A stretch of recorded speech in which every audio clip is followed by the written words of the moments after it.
Sebuah pengalaman seseorang yang punya ilmu kebal, namun endingnya itu berakibat cukup fatal. Pengalaman ini dialami oleh seseorang yang tadinya itu adalah seorang santri. Namun karena bisikan setan itu akhirnya seorang santri yang dulunya santri ini itu masuk jebakan setan. Sehingga berakhir cukup tragis dan menyedihkan. Mari kita simak.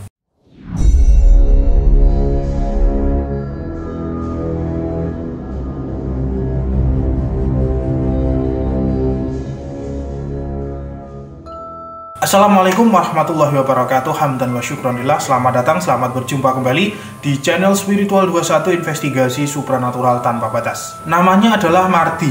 Mardi itu adalah seorang yang pernah mengenyam pendidikan di pondok pesantren alias pernah menjadi seorang santri.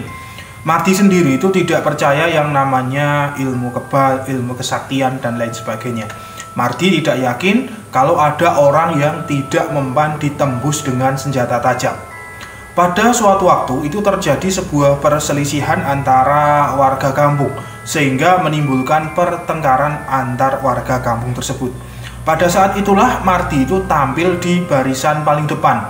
Walaupun sebelumnya itu sebenarnya Mardi sudah dilarang oleh pamannya dan saudara-saudaranya karena Mardi itu tidak punya pegangan ilmu gaib tetapi Mardi itu tetap tidak menggubris larangan tersebut karena Mardi itu sama sekali tidak percaya ilmu-ilmu kanuragan atau ilmu kebal.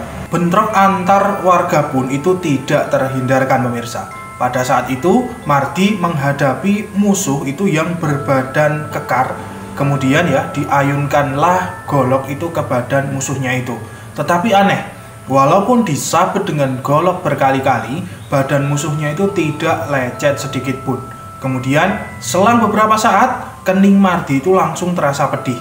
Dan ternyata wajah Mardi itu terkena ayunan golok musuhnya yang berbadan kekar tadi. Sesaat kemudian Mardi itu tidak sadarkan diri dan ketika sudah sadar itu ternyata sudah berada di salah satu rumah sakit. Singkat cerita, seminggu setelah peristiwa bentrok tersebut, terjadilah perdamaian antara pihak-pihak terkait, khususnya para sesepuh kampung, kemudian dibantu oleh aparat kepolisian, bergerak cepat melakukan mediasi kedua kampung yang bertikai itu. Kemudian kesepakatan perdamaian itu didapat dan suasana kampung keduanya kembali aman, seolah tidak pernah terjadi apa-apa. Keadaan itu tentu saja membuat para warga itu sangat gembira sekali. Tetapi bagi Mardi itu tidak seperti itu Mardi itu punya rasa dendam pribadi kepada musuhnya yang berbadan kekar, yang belakangan itu diketahui namanya itu adalah Gomar. Hal itu karena Gomar itu telah melukai wajah Mardi sehingga wajahnya menjadi cacat seumur hidup. Mardi merasakan wajahnya yang cacat tersebut yaitu dijauhi teman-temannya, terkhusus para wanita. Kemudian singkat cerita, Mardi itu bertemu dengan teman sekaligus tetangganya yang bernama Jarot.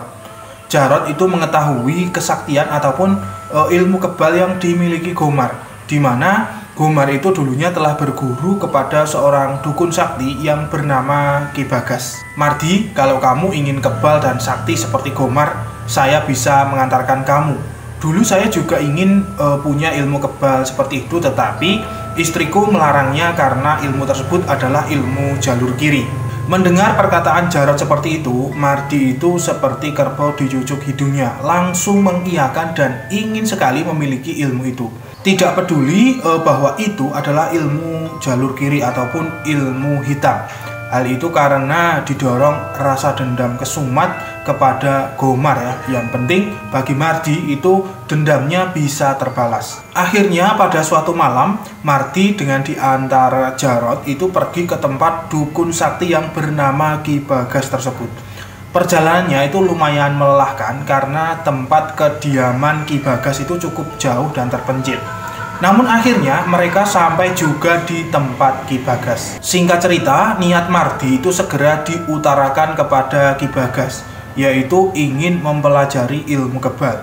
Namun Ki Bagas itu tidak langsung mengiyakan dan menyetujui niat Mardi tersebut. "Saya tidak bisa memberikan ilmu ini kepada sembarang orang, Ger. Ilmu ini tergolong berbahaya karena dijaga oleh jin yang amat ganas dan suka meminum darah." Mendengar penjelasan Ki Bagas tersebut, Mardi yang notabene itu pernah nyantri, dalam hatinya terasa cukup berat.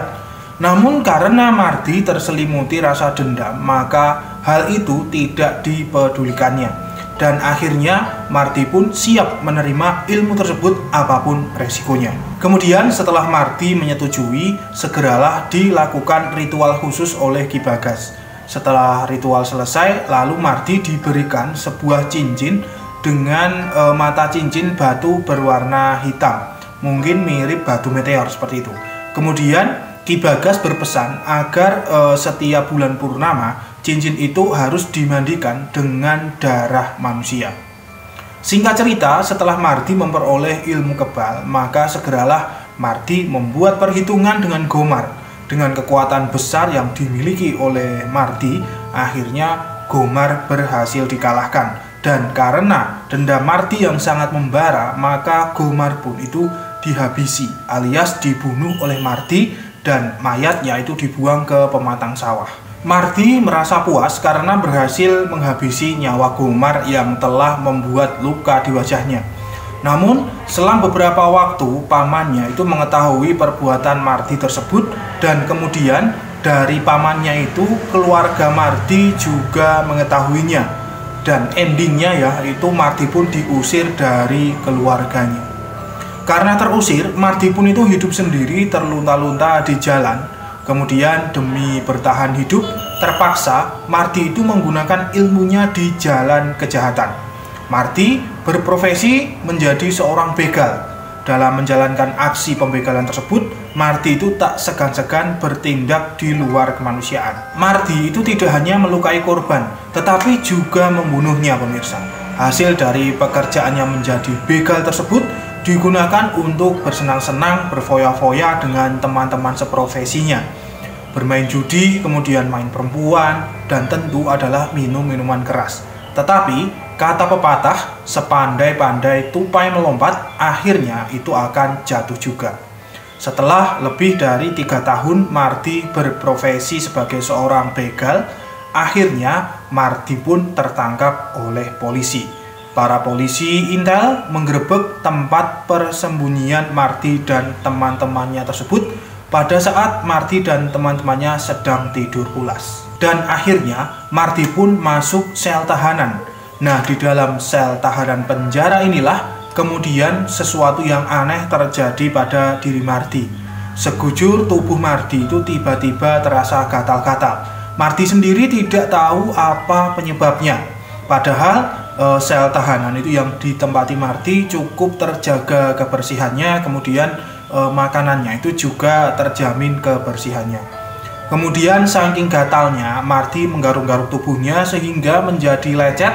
Lalu kemudian itu menjadi koreng, bernanah, dan mengeluarkan bau amis.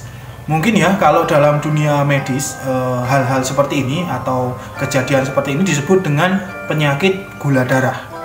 Karena kondisi seperti itulah akhirnya oleh sipir penjara, Mardi ditempatkan di ruang tersendiri yang letaknya itu agak terpencil dan jauh dari sel-sel tahanan lain. Inilah penderitaan Mardi yang dulunya sakti, kebal, tetapi sekarang itu digerogoti penyakit yang menjijikkan. Sampai sekarang saya sendiri tidak tahu bagaimana kondisi Mardi ya, apakah sudah sembuh ataupun belum. Dari kisah ini kita dapat mengambil ibroh, yaitu bahwa dendam bukanlah suatu solusi. Jin dan setan itu sangat suka sekali manakala sifat dendam tersebut ada dalam diri manusia. Selain dendam, kita dalam menuntut ilmu gaib juga tidak boleh sembarangan. Carilah ilmu-ilmu gaib yang sumbernya adalah dari Al-Quran, asma-asma Allah yang diwariskan oleh para nabi, para aulia, dan para ulama. Yang biasanya ilmu-ilmu tersebut itu dinamakan ilmu hikmah. Ilmu hikmah sendiri berbeda dengan ilmu-ilmu gaib yang lainnya. Ilmu hikmah merupakan intisari dari sebuah doa ataupun permohonan yang diolah sedemikian rupa oleh para ulama. sehingga tidak ada efek yang ditimbulkan dari belajar ilmu hikmah. Malah dengan belajar ilmu hikmah, seseorang akan menjadi lebih taat beribadah kepada Allah. Orang yang punya ilmu hikmah itu tidak pernah merasa dirinya sakti, karena kesaktian itu hanya datang dari Allah Subhanahu wa Ta'ala saja. Ilmu hikmah hanya akan datang ketika dibutuhkan atau dalam keadaan tertentu saja. Tidak bisa untuk coba-coba unjuk kesaktian atau adu kesaktian. Karena hakikatnya ya, ilmu hikmah itu sama dengan berdoa kepada Allah. Nah, semoga bermanfaat. Saya Pati Nur Alam undur diri. Subhanakallahumma wa bihamdika asyhadu an la ilaha illa anta astaghfiruka wa atubu ilaik. Alhamdulillahirabbil alamin. Wassalamualaikum warahmatullahi wabarakatuh. Akan selalu ada misteri di dunia ini. Salam spiritual.